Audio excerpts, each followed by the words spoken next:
जो डीयू के प्रोफेसर है उनका भी हम वेलकम करेंगे उस वक्त। लेकिन मैं भुवन जी आपसे शुरू कर रहा हूं, चूंकि सबसे ज्यादा स्टेक उत्तर प्रदेश में आपका है। मैं सभी विपक्षी नेताओं की एक एक करके राय ले लूं, उसके बाद फाइनल आंसर में बीजेपी से लूंगा। क्या प्रभु श्रीराम सिर्फ बीजेपी के सवाल पर मैं उनके पास जाऊंगा, सवाल भी मैं अभी से बता दे रहा हूं। भुवन जोशी जी, क्या आप जाएंगे अयोध्या प्रभु श्रीराम के दर्शन के लिए 22 तारीख को? देखिए, अपने बाल्यकाल से मैं एक भजन गीत को सुन पा रहा हूँ, और उस गीत को जब मैं सुनता हूँ, और मैंने अब चूंकि इस मुद्दे पे चर्चा चल रही है, उस गाने को कई बार, फिर भजन को कई बार सुनने का काम करा, और वो भजन था चलो बुलावा आया है, माता ने बुलाया है।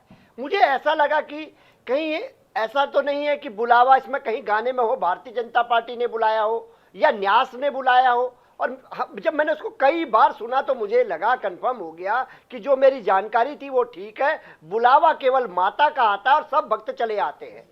अब श्री राम का जब बुलावा आएगा, कौन रुक सकता है किसी में हिम्मत जो रुक जाएगा? जब श्री राम का बुलावा आएगा तो समाजवादी लोग अपने परिवार के साथ जाने का काम करेंगे। माननीय अखिलेश जी ने इस बात को कहने का काम करा, माननीय सांसद डिंपल यादव जी ने कहने का काम करा, माननीय चाचा शिवपाल जी ने इस बात को कहने का काम करा, और निश्चित तौर पे हम लोग जाएंगे।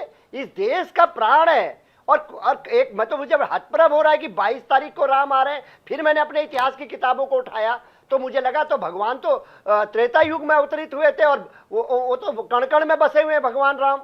तो ये 22 जनवरी का इवेंट बनाने की कोशिश जो भारतीय जनता पार्टी कर रही है, निश्चित तौर पे ये भारतीय जनता पार्टी की राजनीति है। हम सब समाजवादी वहां जाएंगे। राम का मंदिर माननीय न्यायालय, सर्वोच्च न्यायालय के आदेश पे बना है, और सबकी भावना है कि राम का मंदिर बने। नहीं, भुवन जोशी जी, आपने कहा कि इवेंट बनाने की कोशिश की जा रही है। क्या मंदिर की प्राण प्रतिष्ठा इस देश में इवेंट नहीं, एक समारोह की तरह नहीं होना चाहिए? लोग तो कह रहे हैं उस दिन दिवाली भी मना लेंगे, कोई बात नहीं, दोबारा दिवाली बन जाएगी। मैं एक प्रमुख चैनल में बैठा हुआ था, वहां पर जो भारतीय जनता पार्टी का प्रवक्ता साथी कह रहे कि इस इवेंट को पूरा देश देखेगा। मैं कह रहा हूं ये इवेंट नहीं, एक उत्सव है।